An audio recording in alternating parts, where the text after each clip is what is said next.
Okay, are we live?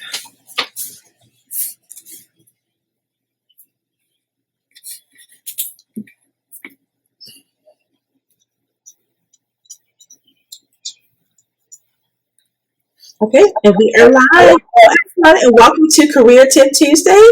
I'm Sherry Sims, founder of Black Career Women's Network. And Makita, you want to introduce yourself?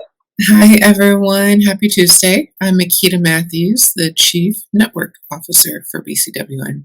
Yes, and we are here to share with you today Career Tip Tuesday. So we're excited about today simply because we don't talk about this enough, and we want to make sure that we know that there's a lot of the things around mental health and awareness and community and connection, because the last couple of years that we've been so isolated from each other and working remote. That we want to make sure that we still recognize and talk about things that impact us in terms of stress and things like that. So today we're going to be talking about managing common pressures, and we're talking about 4 different types of stress. Some of you may be aware of these stresses. You may be going through them right now, or you may go through them at different times. But what we want to talk about are the 4 types of stress and provide some coping strategies on how to deal with these. Yep. So get a pen and a paper, or get the notes in your phone out and be ready to take some notes. Be ready to take some notes. All right, we're going to go ahead and start with the first type of stress, which is time stress. Mm-hmm. I don't know about this. This is everybody. It's, can I get 36 hours in a day, Lord? Like, can we extend it, right? But we know we can't. We know we have so much to do and very little time. So one of the things that will help with time stress is to use a to-do list. And again, we know we have a lot of stuff to do, so sometimes you may just have to pick 5 or 6 things to get done and let that be that, and then move on to the next day. What do you think, Sherry? No, I agree. I think well, I still use to-do lists, probably not as consistently as I used to, in the early years of my career, but they're still important. And I think if we do the urgent, I think people know about doing the urgent, the priority, getting the hard things done first, and then doing the easy things last, or what have you. To me, it all depends on how you work. For me, I do the easy things and get them out the way first. That way I can spend more time on the things that will take more time to complete. That way I don't forget about the small things. Because if I spend too much time on the big things, then I'll forget about the small things I need to get done. That's why I get them out the way and get them done quickly. But everybody's different. Everyone's different in terms of that. But prioritization, I think, is hugely important when it comes to talking about using to-do lists in just all of our tasks. And I'm saying no. Mm-hmm. Say no. I think it was Queen Latifah and her little ritual that just came out maybe about a week ago, and she practices saying no in the mirror for like 60 seconds in the morning. So yeah, so some things you just cannot get done, and this is when you have to think, is this a priority? Is this urgent? Is this going to help me or my family? Is this going to help to achieve some type of goal? You need to prioritize, and then if it's a priority, okay, sure, fine, yes, say yes, put it on your to-do list. But if it's not, say no and delegate it out, even if you have to. Yes, I agree with delegation, and that was something that was extremely hard for me as a leader, is to delegate. I still think I have challenges with that. Makita probably can attest to that. I still have challenges with delegating, but I'm learning to get better with that. I do think that saying no is empowering, and I do think when someone is asking you to take on an additional task off the top of what you're already doing, that it's okay for you to say, you know what, I have several things that I'm prioritizing that I'm committed to completing to the best of my ability, or whatever you want to say. That's going to help them to understand that you're not saying no because you're being selfish. You're saying no because it's important that you make sure you're still producing quality work. Right. So I think it's important to learn how to say no. And saying no doesn't mean that you are someone who's a slacker or underachiever. It's just that you simply know what your threshold is, and we all need to know what those are. Exactly. Yep. All right. Exactly. So what's number two, Nikita? What's number two? Number two is anticipatory stress. This is when we are thinking, oh man, like tomorrow I have to do this, or I have this project next week. I have this birthday party to make cookies and cupcakes for my kid, whatever. You're anticipating stress. And so you're kind of manifesting it in your life. And one thing we always have to remember to do, and that'll be helpful, is to meditate or kind of project the positive visualization in your life. Remember that you're only going to be able to live in this moment. So what do you need to do in this moment, and do it in this moment? Tomorrow, you can think about tomorrow. So meditate on today, think about what you need to do today, and get that done. Yeah, and just to back it up just a little bit, some of the signs of anticipatory stress is dread. If you're dreading getting it done, yes. You're procrastinating because or maybe you're kind of getting in your own way with these negative self-beliefs that something's going to go wrong. So now you're deciding not to procrastinate or getting it done. Or if you absolutely know that you've got too many things on your plate and this is coming up and you don't have the bandwidth to complete it and you said yes to it. Right? And so now you have to kind of backtrack and say, okay, maybe I realistically cannot get this done. Then, how am I going to be able to delegate this and move forward? So yeah, I think meditation is important, and positive visualization is critical. So you want to visualize the outcome of the project, even though you haven't tackled it on yet. So I like that. Right. How many of you, when you said dread, Sherry, I thought, oh my God, I used to dread going to work at one of my last employers. Like, oof, it was awful. Ugh. Yeah, I mean, and what are you dreading, right? There's certain things about what I do sometimes. I'm like, whew, okay, I said yes to this. Now I got to push it through. Or if I know I've got too much on my plate, and since I'm still working on delegating, and that sometimes it's hard. I put so much pressure on myself instead of just releasing that and allowing other people to utilize their amazing talents and skills to help make things come to life. So thinking about that. I mean, I've worked with people that they are the delegation queens and kings. Okay, to the point where like, what the hell do you really do? Yeah. Yes. I've worked with them as well, and it's like, wow, but they're efficient and they're able to get things done and get the team together and rally around them and encourage them. So it is a really good skill to have and to begin to practice. And another thing too, when it comes to anticipatory stress, is that sometimes, might need to self-reflect and say, are you afraid of failure? You know that this is something that you need to complete at. Are you afraid that you're going to fail? And this reason why you're anticipating even doing this, the project, starting the project, completing the task, whatever it is, are you afraid of failing? You're dreading getting started. That's a real question. Oof. Yeah, I mean, and how many of you experience fear of failure? I know I do. Makina's heard me say it. And I'm like, what if we do this event and nobody shows up? Or what about this idea for this thing and nobody's interested? And it's like she'll get me off the fence and say it's gonna be okay, it's gonna be fine. But again, we all have it. We all have those moments where we have self-doubts or fears or certain beliefs. And that's why part of these quotes that we have up here are these, I don't know what you want to call them. These are important. Manifest, fearless, I'm enough, or you got this, I'm capable, and that you're on your, you go your own way, simply because we want to make sure that we keep you guys reminded of that you are amazing and you are enough and you are fearless to make these things happen. In your career or your overall life. Yeah. Right. All right. Number 3. All right. Number 3. So that is situational stress. That is kind of defined as stress that comes about because of a certain situation. It's temporary, it's not long term. So when the situation or the circumstance happens, you find yourself being stressed out, you're worrying, and then once that situation is done, completed, gone, that stress is over.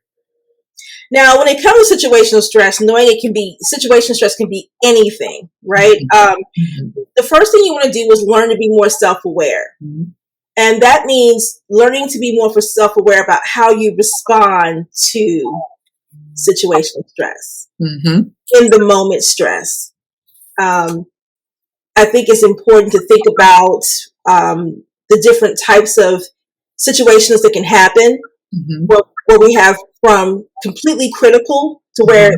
there's something that just happened to our family member to maybe you missed it to all the way down to maybe you just missed a deadline at work, which can be critical too. But again, you can't compare critical missing deadline at work with family member just Mhm. had a car accident could be really severely hurt, right? Mhm. So thinking about the differences in what those mean and assessing that and understanding to be more self-aware about how you respond, your communication, your body language, are you thinking quick on your feet?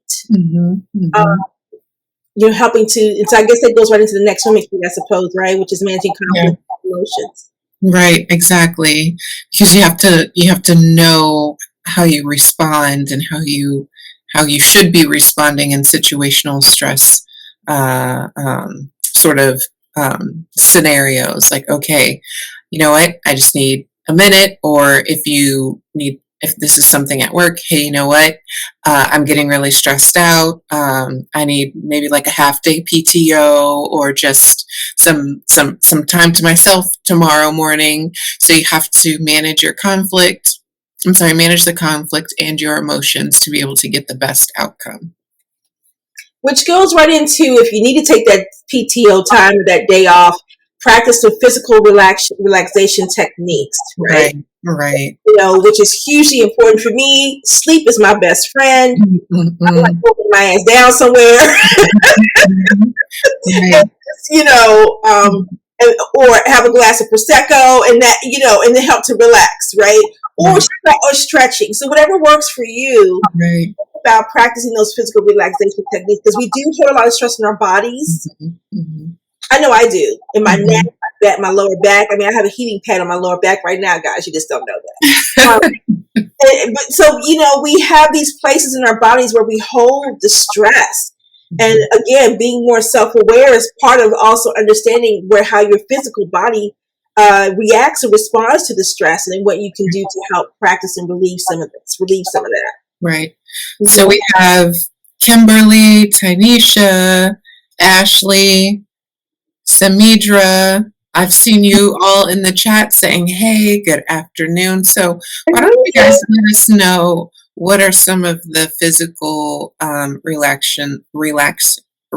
see, I can't talk today. Relaxing techniques. Let's just say relaxing techniques that you all do. I know, like Sherry, I have to get a heating pad, maybe some ice sometimes. And while I'm in my chair, I might just turn off my camera on a meeting or something and do some like chair exercises, wiggle, my back, do something just to relieve that stress from sitting and just taking a whole bunch of stuff in every single minute of the day. So, what do you all do? Yeah, I know for me, when to relieve some of that tension in my neck, back, and shoulders, I'll put my hands together like this, and I'll just kind of like Mhm. go do this back and forth, and then I'll take it all the way up. And I got my Mhm. little fat arms here, but yeah, just and that just helps to relieve some of that because I sit a lot too. For those of you who are sedentary, it's kind of helping to relieve some of that neck, shoulder, upper back tension by doing that as Right, well. right, Alicia right. says I need to walk outside, just getting out of my space in nature for a little bit. And Stacy says to-do list, stretching, deep breathing, prayer, journaling, hanging Mhm. with friends. Yeah, very nice, very nice. Yep. And Ashley says I do meditative yoga, but I would like to work out, not really relaxing. Well, yeah, but working out kind of still helps to relieve that It physical. relieves a lot. Yeah, it still relieves a lot of that, which is good. Yeah, Everybody has their own way of releasing that, which is important. right. All right. All right. We've got so our final and fourth type of stress, which is encounter stress. Now, Yes. I like this one because I think sometimes this one goes unnoticed. Don't you think? Absolutely. I agree. I agree. So for all of those who don't know what encounter stress is it's the stress that revolves around people in your experience when you worry about interacting with certain people Mm-hmm. or a group of people. Maybe you may not like them, you guys don't vibe, you might think that they're unpredictable or just completely off of the hinges, but you're going to have to interact with them. This is that sort of stress. Right. So again, it could be someone that you may enjoy working with, but they may push you. They may push you, right, to get you to do more things. Or it could be someone that you absolutely cannot stand working with. Let's just call it what it is, right? And you're like, oh, here they come. Or for Mhm. me, I'm like, okay, here come they thirsty. Here they come with all this extra, and it's irritating for me. It's like you have to deal with them, right?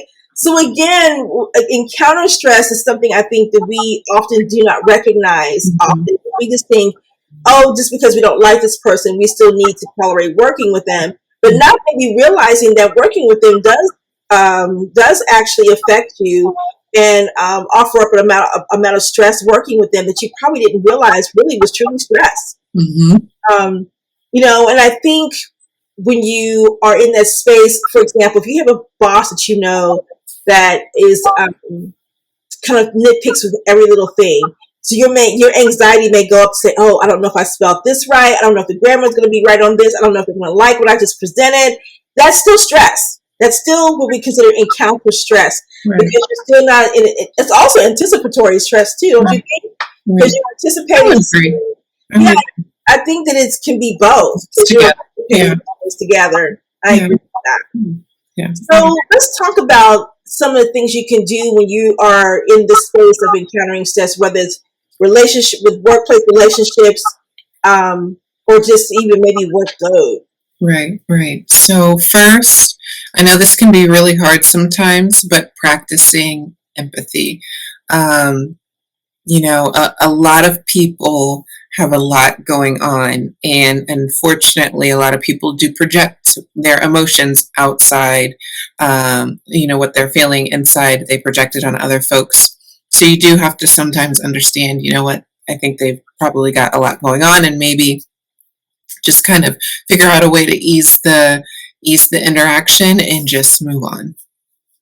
Yeah, and you brought up a trigger word for me, right, Makita, which is projecting, right? I think when they're in these workplaces, people projecting all the time. 100% of the time. They are projecting all the time. Some Mhm. things are good, some things are not great. And I always, my thing in my whole, when it comes to branding and employers and their reputations, I always say, you know what, your brand really is conducive of the type of people that you have working for you. Mhm. They're the ones who are crafting the brand and Mhm. and your reputation for you. So if you got a lot of people in there projecting stuff that's not healthy, that's breeding in toxic environments, then you definitely need to be aware of that.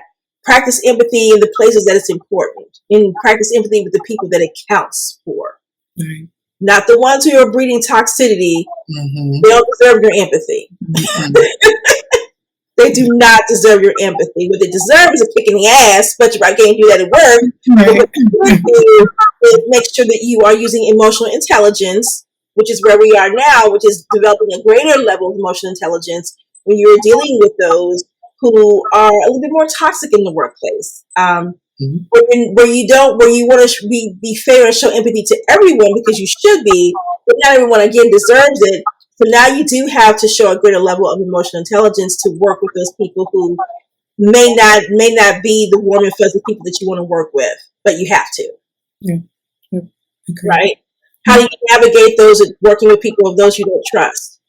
I Mhm. think we had this question posed in the community once before about working with people that you don't trust. Whether you believe it or not, you do have to do that. Yes, you do. So you have to learn how to have a greater level of emotional intelligence to work with them. Right, right. And lastly, I think this is our last one. Yes. Practice breathing exercises. Again, for those ladies that are working from home or have an office where you can close your door, shut it off, take a couple of deep breaths, do some meditation, and just breathe and calm yourself down. Just breathe. Remember, you got this. You're on your way. Mm-hmm. You're enough. Remember, just, say some affirmations and calm yourself down. Absolutely. Practice breathing exercises. It really does work. It lowers your blood pressure. It definitely will help to elevate, to regulate your heart rate. So it's important to practice that. Mm-hmm. Even if you're not dealing with situational stress or the stress we just talked about now, which is encounter stress, whatever type of stress you're dealing with at this level, still breathe. Mm-hmm. Still take some time to breathe. Like Tanisha says, she goes outside and takes a walk.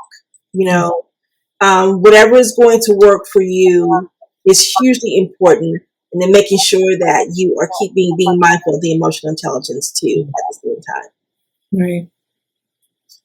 All right. Well, I think that we wrapped it up for today, didn't we? I think that's it. Yeah, we're just at a little over 20 minutes. We did good. We got to be mindful of everybody's time. Yes. All right, you guys. Well, this is it for our Career Tip Tuesday, where we talked about managing common pressures and 4 types of stress.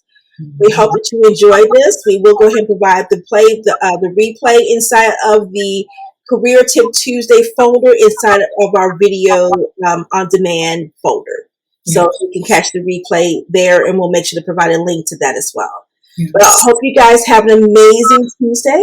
Any last words, Makita? No, just thanks for tuning in, and have a great rest of your week. All right. Bye, everyone. Bye.